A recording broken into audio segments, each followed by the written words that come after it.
Upfront and Outspoken with Bob Williams. If you love the Constitution, man is not free unless government is limited. if you love freedom, As government expands, liberty contracts. if you believe in personal responsibility, if you believe America is still the greatest nation on earth, then get ready for an experience you'll never forget. This is Upfront and Outspoken. Here's your host, Bob Williams. Some folks are born made to wave the flag. Ooh, they're red, white, and blue.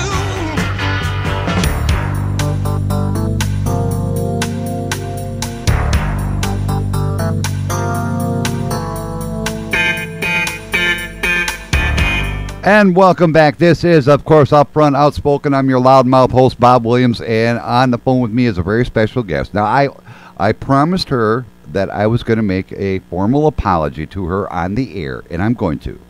What happened was I first heard about her coming on my show, and my asinine interns, they said, you know, this gal's going to be here. And I says, who? And they told me, and I says, who's she? Well, I went about and did a little research, and I feel like an ass. I feel like an ass. I wake up every morning wondering who I am. Now, that voice is the lady I'm talking about. I'm talking about none other than Mila Mason. Mila, once again, I am so sorry that my intern fudged up. Well, you know what? I love interns. Anybody who loves and is passionate about what they do. And I'm just glad to be on your show this morning, Bob. Well, put it this way. Put it this way. That intern is not working for me anymore. I sent him out down the road packing. He got an F for the whole semester. Oh, I'm going to have to write his teacher a note. Now, everybody, if there's probably some people out there that are like me. You know, when I first heard about this, Mila Mason. All right. Folks, if you ever you got to remember the song "Dark Horse." Oh yeah, you are remembering it. I got people out there scratching their head because I can smell the brains going crazy through the microphone here. People, you know, she is a fantastic artist. She has a new release out. We're going to be playing that momentarily here, but. The one thing I want to mention before we get into it, Mila is going to be at the Help Jessica Walk Again fundraising event on the 7th. Now, I have to ask Mila, how did you get involved in this? Well, my friend James Napier, I know that you all spoke with him, but James is always watching and listening and trying to help children. And he came across Jessica's story, and he made me aware of it. And he just basically asked if I'd make people aware of it. And that's what we started doing. And he always manages, he has such a passion for kids that the last show that I did for him was a fundraiser. And I said, if you ever need me again, just holler. And that's what he does. He just collects people and asks them to use whatever they have available. And songwriters in Nashville, there's plenty of us. And Jessica's story really touched my heart. I have small kids and older children, but I couldn't imagine waking up one morning and not being able to walk. She's a beautiful girl and just full of life, and they needed special rehabilitation for her in Atlanta. And so James thought this would be a good way to raise funds and to make people aware of her Kickstarter program. So you can donate from anywhere. Oklahoma can donate off of her Kickstarter program to try to get her to Atlanta. And fortunately, she is making it there, but the funds are still needed. So I'm glad, Bob, that people like yourself are bringing attention to it, because you're in Oklahoma and this baby's in Nashville, and look at you all still pulling. You know, the thing is, what got me involved is, you know, my one other intern I had has a tendency to kind of watch what goes on my Facebook page, and you know what goes on with my friends and all that. And he came to me. He says, "Bob, you got to check this out." I said, "Well, what do you mean you got to check it out?" It's on Jimmy Parker's page, and I'm like, "Okay, well, let me take a look at it."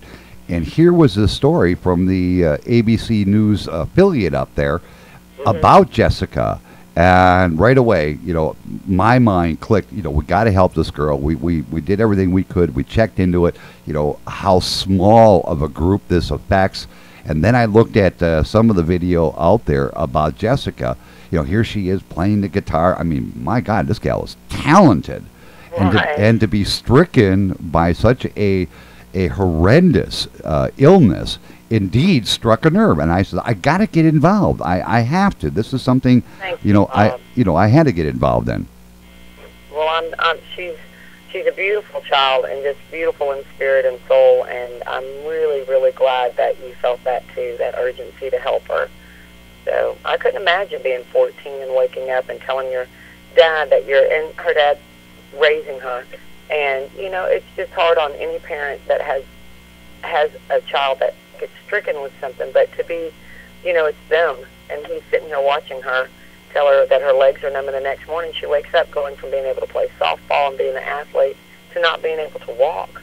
I couldn't imagine that myself because, it's hard enough. I can only imagine that it's hard enough being a parent, and how kids can be, they're, well, maybe I can pull a fast one on mom or dad or whatever, and, when I talked to Jeff, the other day, he even said that when he first heard, when Jessica said, "Dad, I can't move my legs," he thought at first that she was joking, like any parent. He thought she was joking. But when he picked her up and helped her get up on her feet and she just collapsed, that's when he knew, guess what, something is seriously wrong here. And when I researched more into the story, I found out that here the day before this, she had already gone to a hospital because she had numbness in her legs and toes, but they didn't do anything. They didn't find anything. And this disease is this fast. I mean, all of a sudden, one day you're walking. That fast, right. And it's crazy. Now, Crazy. It is. And even though it only affects a very small portion of our population, it's something that we all got to get behind. We got to get Jessica back up on her feet because, my God, you look at this picture of this bright-eyed girl who's full of enthusiasm and in this. And having people like yourself, Chris, Jimmy, Doug, so many artists, so many songwriters getting behind it. Hey, my hat's off to you for getting involved. Oh, thank you, Bob, and thank you for picking up this story. And that's what I love about you, and being able to do what you like and being outspoken. The thing is, well, thank you for that part of it, being outspoken, because I am. I've had politicians hang the phone up on me, so I'm a pain in their ass. But, when it comes to stuff like this, when it comes to everybody getting behind it, we all have to. I don't care who they are. I don't know why. I honestly don't know why. Other, stations, radio stations, TV stations, networks, they don't get on something like this. You hear a couple seconds soundbite, okay, it's done, see you later, good luck, all the best. It doesn't end there. It won't end until she comes out of that rehab center. That's right. That's right. And the thing is that if anyone, all of us are pretty much parents, and if anyone has a child, I just could not imagine. I have 4 children. And my daughters and my son, they're constantly telling me, oh, my knee hurts or this hurts. So I understand exactly how Jeff felt of, okay, well, let's see what happens, And then the next morning for it to go like a switch, just flipped where your child can't walk. I know everybody who buys a cup of coffee can go to her Kickstarter program or her fundraiser and donate $1. Because, this man's a wonderful man. And his daughter is absolutely a beautiful child. Just both of them are wonderful people. And I'm so glad you brought up where it is. All right, everybody, get your damn pencil and paper out there, because if you don't, I'm going to sit there and start screaming at you. Go to GoFundMe.com/KH8RSK. That's all small letters. Go there. Make a donation. If you can't make the donation there, please go to any U.S. bank. Go to the clerk. Tell her you want to make a donation to the Jessica Shaneberg Fund. And finally, if you can't do that, by God, you better show up on the 7th at the Doghouse Saloon, because it's starting at 3 o'clock. Mila, all the other greats are going to be there. Be there, or be square. Let's fill that block up with a mass of humanity showing support for Jessica. Now, I want to get into a little bit about what what you've been up to lately. I know you just cut a new song. I've got it queued up, And the song is called Run Like a Girl. You want to give us a little brief history of this? Oh, yeah, no problem whatsoever with that. And absolutely, it's I want Jessica to run like a girl. It's talking about women being empowered and girls being empowered. And I have 3 girls, 3 daughters. And a lot of times, and they have this big Super Bowl commercial that came out now about running like a girl and hitting like a girl. And people used to tell my girls all the time in sports, you know, just trying to get at them and say, hey, you're running like a girl. And I would always go, what does that mean? What does that mean, run like a girl? Because I went to state and track running like a girl. You know, I run like a girl because I am a girl. So I wrote this song about 4 years ago, and it came out just the other day, and I'm really, really glad that you're taking the time to play it today, because it absolutely means the world to me. I pitched it around Nashville, and no one really wanted to cut it, and my sweet co-writer you spoke with is Chris Gantry, and just a legendary songwriter, and he's one of my buddies. And Chris has this spirit of just being the kindest human being. You cannot be a young songwriter and come through Nashville, and if Chris sees you, he's going to help you in some way to where you don't feel alone in this town. So it might be a woman's song, but I wrote it with some really great guy friends, and we just wanted to get a message out there for young girls that they're pretty strong. And that's what the song's about. Of course, we had the storyline in of being a little PMS, I guess, just a little mad. But it's truly, it used to bother me when people would say to my girls, you're running like a girl, quit running like a girl. And so I thought it's one of the strongest things to do is to run like a woman. There you go. And with that, here is Mila Mason's Run Like a Girl.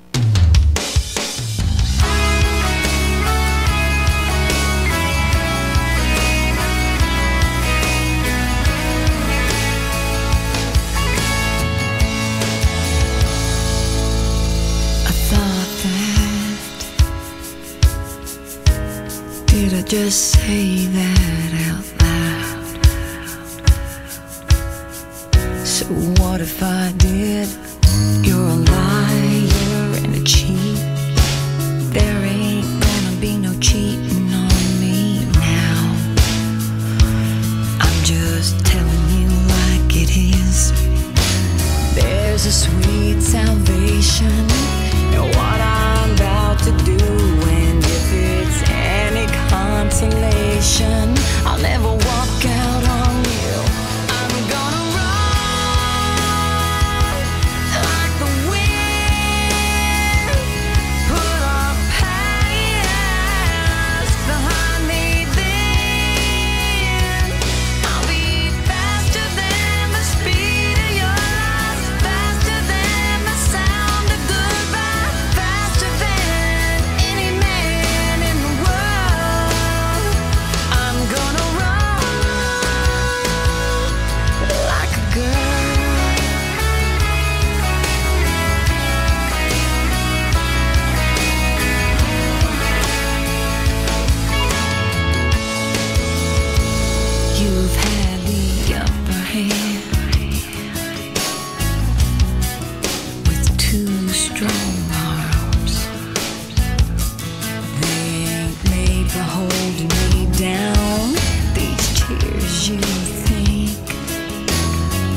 thought that?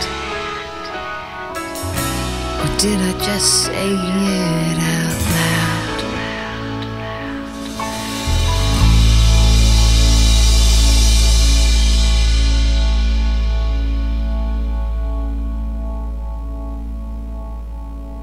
And that is my guest, Mila Mason, and her new song, Run Like a Girl. You know, Mila and I were talking a little bit off air, and it seems that her and I have much more in common than just simply music. We also have the commonality that it seems, today's radio stations, they're told, and this is the thing that I hate most is, the disc jockeys are told, you have to play this song, you have to play that song, you have to play another one by some guy. You might have a station in St. Louis being told by some guy in Los Angeles this. And it seems that the disc jockeys of today, they are stripped of their ability to pick music out that they love and they're certain their audiences would love. And this is what I like about what we do here. Now, Mila, you and I talked about that a little bit, and and I want to get your impressions as, when did you think, in your judgment, when did you think that this transition, shall we say, started to take effect, where great, artists like yourself and Gary and, many others are not being heard? It just, whenever they all got bought up, it's the guys like you who went independent and still have a passion for music and want to play. I mean, I couldn't imagine being told what to play. If I was told what to write every day, same thing. You and I both have passion for music. Your listeners, you can't explain why the whole world loves music. It's a God thing. But to be told daily to turn it into something that is not that, to say that you have to listen to this. Could you imagine us telling 14-year-olds what they had to listen to? My daughter would freak out if she couldn't hear One Direction. We all have a love of what we do and a love of the music that inspires us. And I couldn't imagine being told not to play something or not to write something. But I run into that too, just like, a lot of the bigger radio stations where if you have a publisher, that's telling you, I don't get that. It's usually a publisher who's not involved in music. It's usually someone who's come in and bought a publishing company and has this staff of writers and says, this is what I've heard. We're supposed to be writing upbeat, positive commercial music. And if we all wrote that, where would the passion be? And if we all played that, I couldn't imagine not having guys like yourself who went, enough already. I'm going to play what I love, and I'm going to start my own station. And that way no one will be telling me what to do. And that way your listeners absolutely have a choice in what they hear. Because region by region, someone in Oklahoma doesn't want to hear what someone in L.A. wants to hear. Not usually. You know what I mean? Right. And you make this friendship just like teenagers sitting down on their, stomachs in their bedrooms listening to records like we used to. It's like you're with 5 friends and you all like the same music. It's wonderful. I couldn't imagine having to be programmed from Alaska or someplace like that. So thank you so much for taking a stand for music. Well, the thing that, champions. Like I said, the thing is that, there are so many great artists out there. Oh my goodness. And they're being overlooked, and that's what the entire Starcom radio network is about. We decided, no, we're going to break the mold. We're going to reshape the mold. We're going to bring in great music, and since then we've blown up to 21 radio stations across the country, and I got to thank every single one of these guys for being with us, and our over 400 affiliates worldwide. They all have the same thing that, enough with corporate media already. I'm not going to, I'm done with listening to a suit, like, pretty much like you said, in that you got some guy sitting in an office in Dallas telling some radio station in Hicksville, whatever, this is what the public wants. Well, I got news for that guy in Dallas. He don't know what the people in Hicksville wants, because the guy that's sitting there spinning the records knows what his listeners want. And it just baffles me that corporate people like Clear Channel, which I love to bash, do that. We've got about 3 minutes left before I have to sign off here, but I do want people to know where can they go about, other than here, of course, where else can they go to find out what you're up to, get your music, and know more about you, Mila? Oh, I have a website, milamason.net, and the music's coming out. The new record's coming out on iTunes here in about a week, but you can hear it still on, the website. It leads you to Plateau Music, which is the small, very independent record label that I'm on. And that's where you can hear it. We're finishing up the record right now, and I've been a songwriter since I moved to Nashville when I was 17. So I've been writing all these years and trying to help other young writers and other acts get their start. And very rarely do I feel like making a record, because I love more than anything to hear other people. Just like I love listening to the radio and great stations like yours that bring new music to the forefront. Now you're getting me to blush. You know this. Well, I do. I love music, and I love that you guys are playing some of the new artists and some of the old. And I'm going to tell you, we got the cut, okay, yesterday, and I'm going to ask you, do you mind us putting this beautiful song into our rotation? Oh gosh, Bob, thank you so much. Thank you from the bottom of my heart and the top. What can I tell you? It's our pleasure. Great artists need to be heard, and like I said, I apologize. I can't apologize enough because of my stupid intern who I fired, who's getting an F for the semester, screwed up. I apologize. But the second I found out Dark Horse, I'm like, my God, this is talent beyond belief. Mila, it has been an extreme pleasure having you on. I want to get you back on again. Would you be willing to come on? I would love to come on, and I'm up every morning with my babies right at this time, getting them ready for school. So there you go. Of course, anytime. All right, Mila, thanks again. Once again, thank you for coming on. It has been an honor. Thank you, Bob. All right, folks. And what can I tell you? Great artist. My God. Fire that effing intern. I don't ever want to see his face around here again.